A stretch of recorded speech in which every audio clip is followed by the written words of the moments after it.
So welcome back, everybody. Can you hear me now if I talk with this tone? Yes. Everybody at the back. Yeah. Great. Welcome back after that nice break. I hope you all enjoyed your piece of fly and your drink. And I really do hope that. But we're going to get back into the presentations with mine. And today what you're here for is to see me talk about bias in machine learning. Who here has heard about bias in machine learning before? I'm surprised, because that's not the case for many. Either way, I'm going to take you through the process I went through in order to finish this research project. I want to begin by giving you all a general intuition of the problem at hand. I want to define bias for you all. After that, from there, we will define the project together and try to identify what bias is. Try to define it in order to tackle it. We will then utilize synthetic data in order to create a new method, a novel approach to minimizing these biases. And after we've metaphorically reached the peak of the mountain, we will look back at where we came from and see what we've achieved. With the ever-growing space of artificial intelligence and the ever-growing need for automation in our services, machines have gained a prominent role in our society. Machines are tasked with making increasingly complex decisions for us. Decisions that impact our lives. Decisions that have impact on our salaries, our job outcomes, our loans, and further, also our criminal justice records. And now you can start to see how bias and prejudice in these systems can be the cause of much harm. Harm that has become evident as of the past few years. Harm that has become so evident that major news outlets, I repeat, major news outlets have gotten concerned about the consequences. Take this article from the New York Times. It states and asks about the authorities that are keeping track of AI and its fairness. Or this one from the World Economic Forum, which claims that, quite concerningly, AI is mostly biased. Think about that. And as the final nail in the coffin, this article from the Reuters, which is quite recent, it's just from 4 years ago, that states that Amazon, yes, Amazon that we all know, the global tech conglomerate, has scrapped an AI recruiting tool. Because why? It was showing biased behavior against women. How crazy is that? So it was hiring more men in the first place. And even if, I emphasize, even if it did hire women, they were getting lower ranking jobs or less pay for the same job. How crazy can it get? And even this, I think, is not enough to give you all an understanding of how severe bias in machine learning can get. And for that, I think a real-life demo would be of much help. Which is why I would like to ask you to all reach under your seats and take that piece of chocolate and paper I left you there.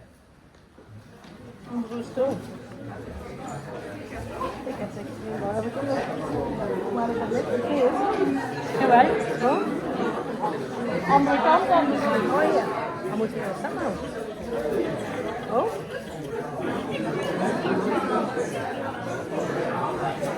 Wat we dan maar doen?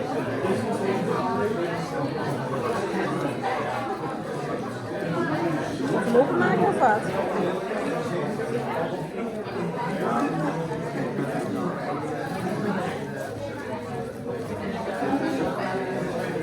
So, now that you all have seen the surprise of this presentation, I want to elaborate upon what you're seeing. On that slip of paper you can find a QR code, which if you scan you will be taken to a web page that I've designed that you can use to access the research itself, the code, my LinkedIn profile, and an interactive question pool which you can utilize to ask me questions, and I will do my best to answer all of them. But to get back to the presentation, something before I get back to my presentation is that I am doing my presentation in English, but I'm more than happy to elaborate upon any section, I cannot emphasize it enough, any section of this research, also in Dutch, and any question that you may have, I am more than glad to answer them in Dutch. But to get back to the presentation, what I'm going to do is run a Python script. Python is a programming language, and what I'm doing here is importing a data set. Then with this data set, I'm training a model and asking it to predict something for me. I am training the model to predict whether an individual, given a data point of that individual, can be classified as high income or low income. Okay? So, I need a volunteer for this section. Who is a volunteer out of this room? Yes, you, sir. Could I have the index on your piece of paper? 23. 23. Very good. So, I'm fetching that data point. And as you can notice here, this correlates to a white male which works in crafts and repair and has a bachelor's degree. Okay? We're asking this model afterwards to identify and classify this individual. As you can see, and if you follow my cursor, it identifies it as him as high income. I want to take you through a thought experiment right now. Let's take a sensitive attribute from this value. Let's take, for example, the gender of this individual. And let's change it. Why not? Right? So we're inverting the data set as it relates, a data point as it relates to the sensitive attribute. So we make it a white female, which works in crafts and repairs, with the exact same values for all their other attributes. And let's feed that to the model. Let's see what happens. High income, low income, yeah. Yeah. Quite not fair if you ask me.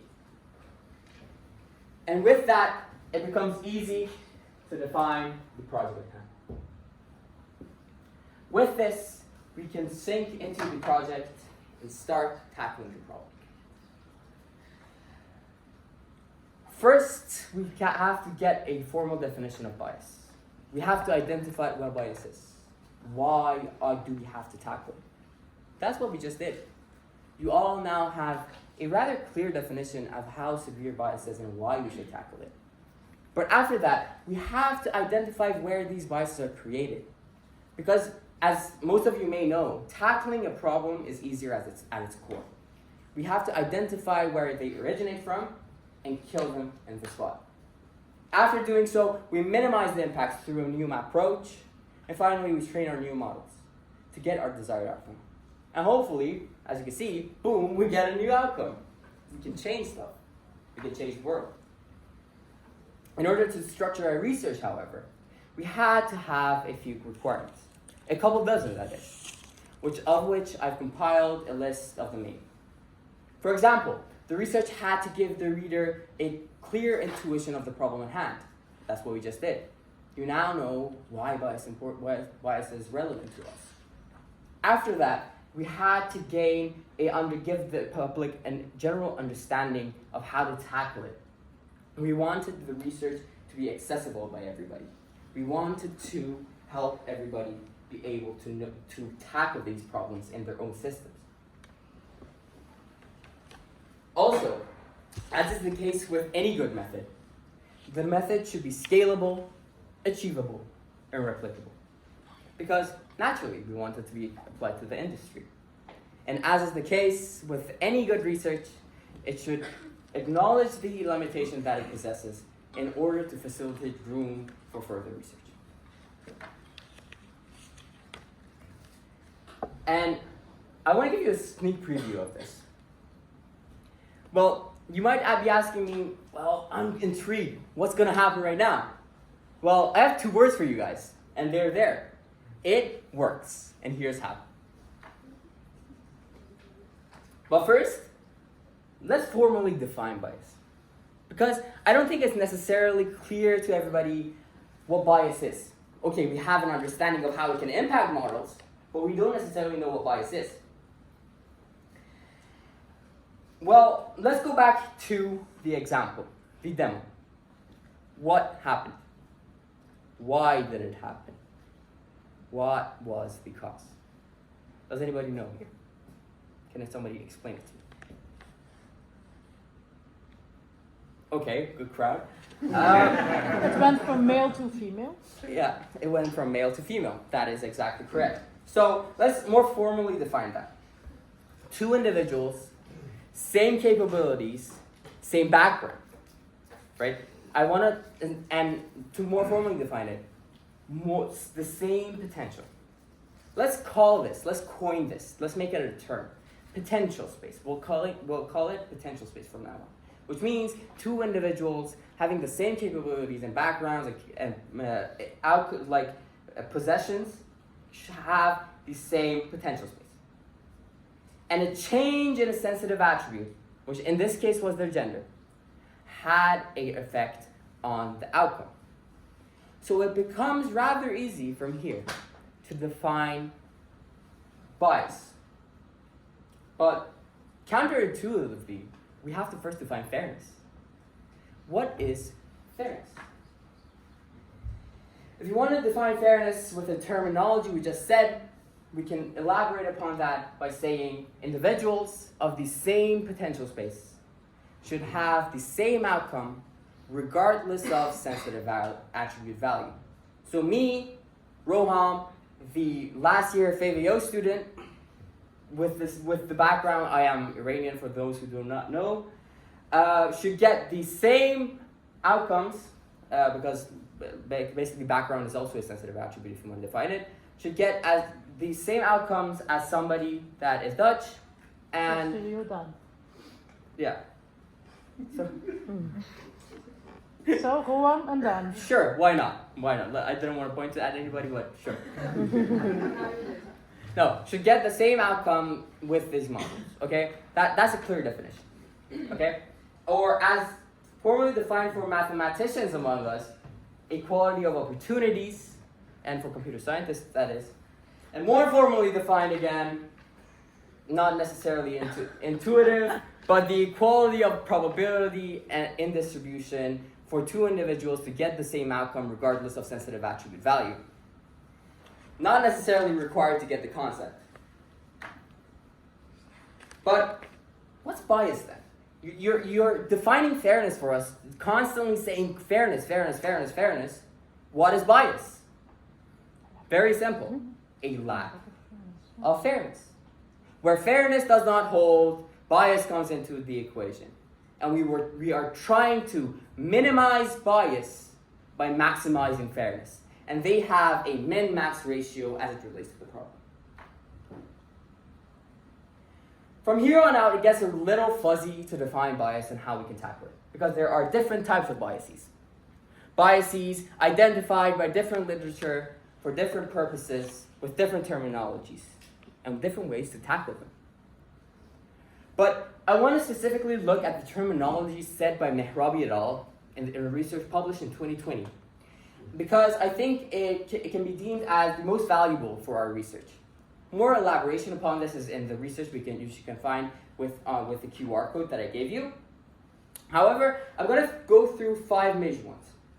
Those are namely historical, measurement, omitted variable, algorithmic, and representation bias. Although the names are pretty self-explanatory, I think I should go through them quite fast. Because historical bias is bias generated through the data. Bias already existing in the data, and it comes into the equation as the color data, basically. Measurement bias is one that comes into existence as through the choice of features that we have for a model. Omitted variable, for example, is one that is quite hard to define, but becomes relevant when you're leaving out variables of the equation. And algorithmic, being the most simple to explain, is bias induced by the algorithm. For the keen-eyed amongst you, you might have noticed that I skipped one, representation bias. And that is because I want to cover it more thoroughly. I want to elaborate upon it because it is one of our main goals for this research. What we're going to do is go back to the demo. You're going to see a theme in this research. We're just going to go back to that initial demo. We had a data set. We fed it to the model and asked it to identify people. Correct? And based on the definition of sensitive attributes that we just defined, such as parameters such as, age, race, right? These are sensitive attributes. Based on that, and the 2 different probabilities, high income and low income that we have, we can divide the data set into 8 different subgroups. Cool? So basically, one correlating to, let's do this. this correlates, for example, to white men that have positive outcomes. And let this represent, I don't know, black women that have negative outcomes. Sure? We all go with that, right? That's just an intuition. We would expect the data set to have similar distributions. But what if it doesn't? What if it looks like this? What if the ratios are not equal? What if one group is overrepresented and one underrepresented as it relates?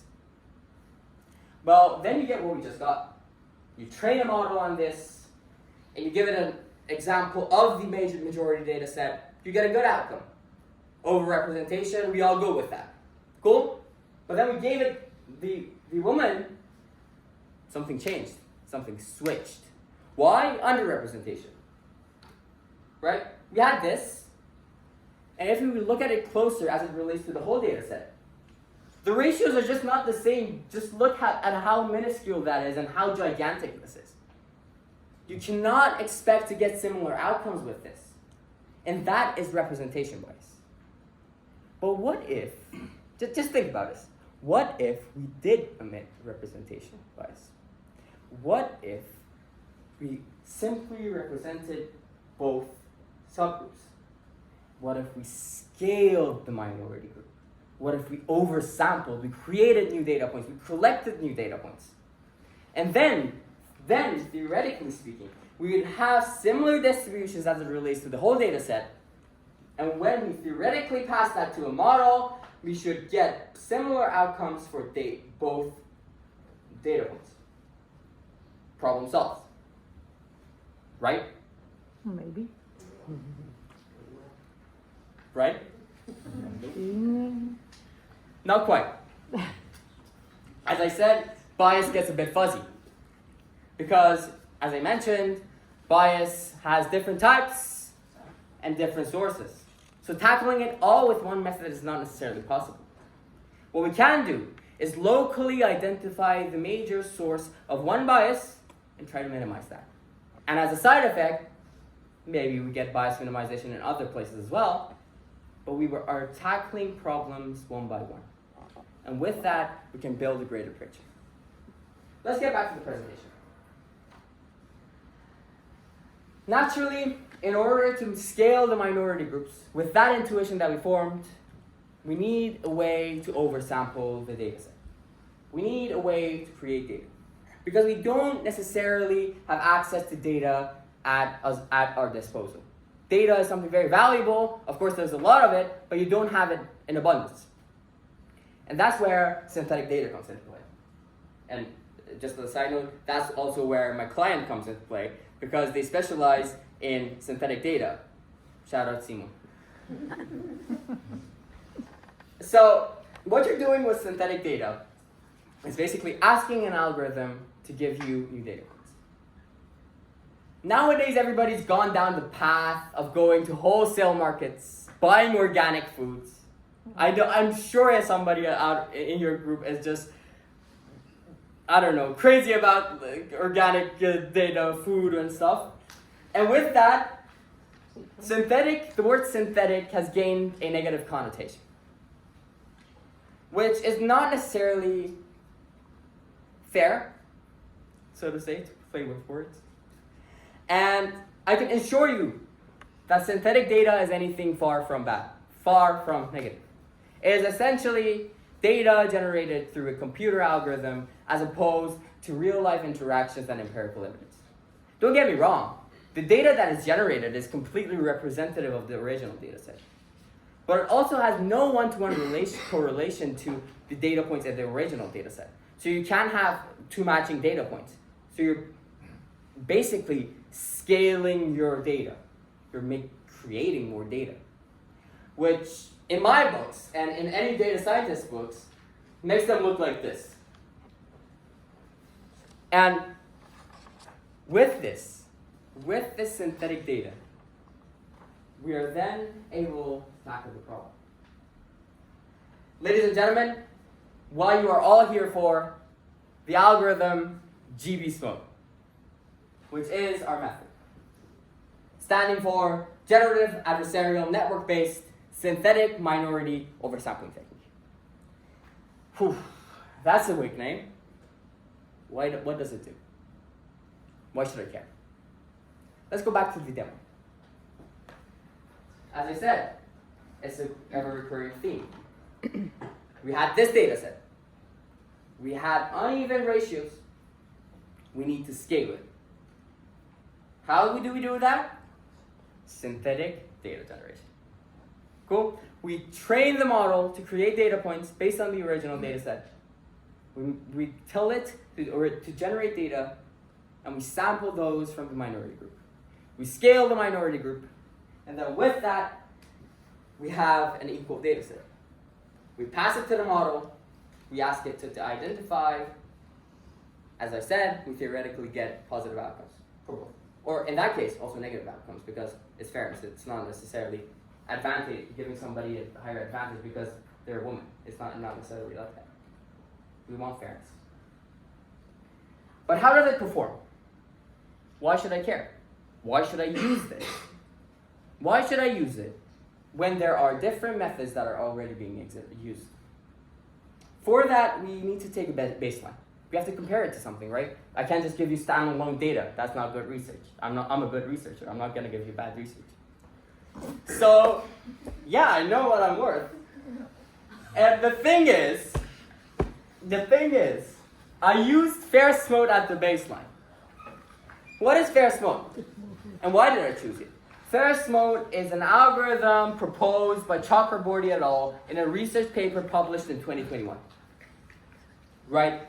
And this methodology has been chosen because it, one, you can see the similarity. It uses the same synthetic minority oversampling technique, the same ideology.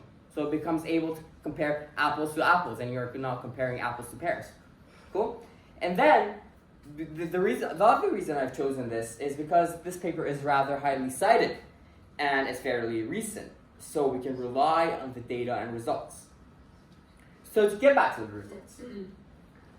Well, if you look at the ROC curves and AUC curves, I'm more than happy to elaborate upon what these are, but they extend the scope of this presentation. The ROC curves and the AUC scores, GB-SMOTE manages to perform comparably.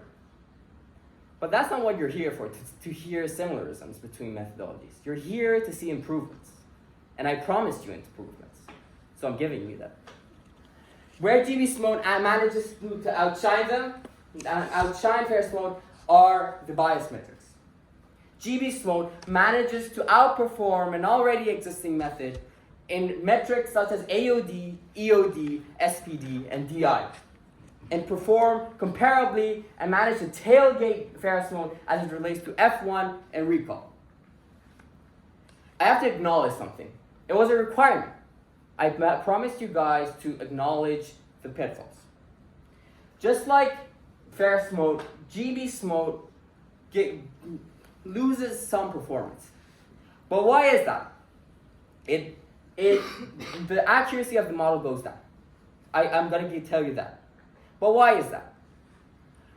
Did we not discuss the topic of historical bias? The data itself is already biased. So the thing that we're trying to test the model is already biased. So if we try to make the model fair, we're testing a fair model against a biased data set. What we could potentially do with GB-SMOTE is try to minimize the impact on performance while also maximizing the bias metrics. And that, ladies and gentlemen, is how I managed to minimize bias. So let's go through a quick recap. We identified bias. We identified the problem. We defined the problem. We gained an understanding of where bias can come into existence, and we tackled it using a novel approach, GB-SMOTE, through the use of synthetic data. And now we're here. Something rather contradictory, which my father didn't advise me to do, but I did anyways, was to name the client as at the last page. But I think this is the best place. Why? Because I want to thank them. I want to thank them for their dedication to excellence, dedication to have an impact on society, and dedication to help advance science. They've helped me reach my goals of minimizing bias, and I promised them results. And I delivered somewhat, I hope. And yeah, I just want to thank them for the opportunity. 2 weeks ago, and this is Simon, by the way, the person out behind the computer that you don't necessarily see right now. But yeah, this is Simon, eternally thankful, thank you so much. He is my contact person from Syntho. And 2 weeks ago, I had the opportunity to present the same research at Syntho headquarters in Amsterdam. I went there, I presented to them, they were very supportive of the results, and they just were so happy to see me out, and I was really excited. And just for everybody to know, I'll be working with Syntho in order to try to implement something like this in the real world, so it can actually be applied to your guys's, de batterij is bijna leeg.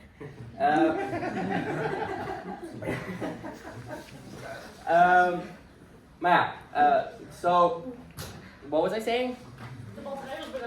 Oh yeah, so, yeah, but we're gonna try to implement these in their service and try to minimize bias and have an impact on the sport. So, thankful. I can't finish the presentation by not mentioning these. You can see Mrs. Vos right now is struggling to find these. It's also bias. And give a clap for, can we all clap around?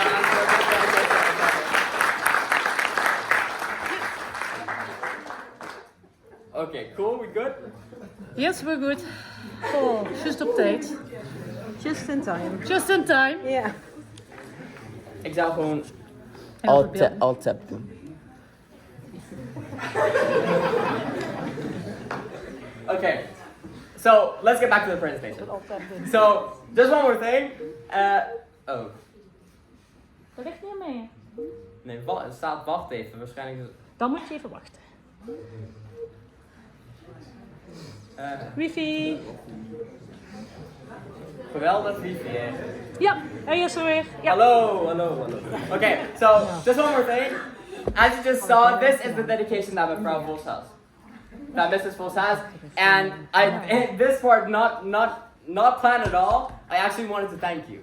I wanted to thank you in this place for all your hard work and teaching me so much as of the past few years. I've learned so much as a result of taking this subject, and I'm eternally grateful. Hieke, my advisor, I want to thank you so much for taking time out of your busy schedule and helping me structure this research, giving me insight into the field, and helping me accomplish this. And naturally, I cannot forget my parents and my friends for always being there for me as a support crew and managing to always be there when I needed them.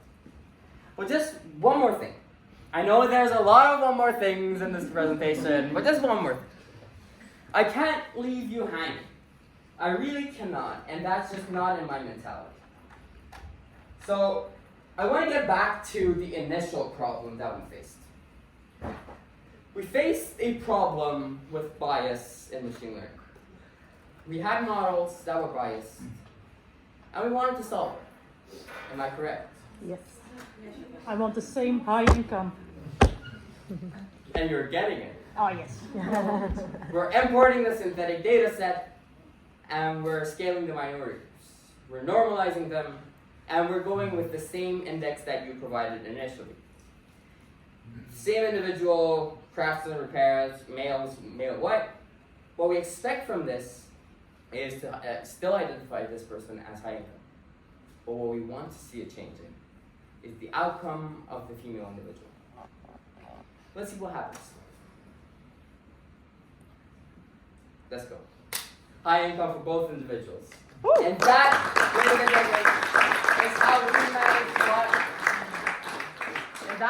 gentlemen, is how we manage to minimize bias. Emphasis on the we went through this journey together. We managed to minimize bias. Thank you for your time and presence, and in the hopes of a day where everybody is treated equally. Thank you very much.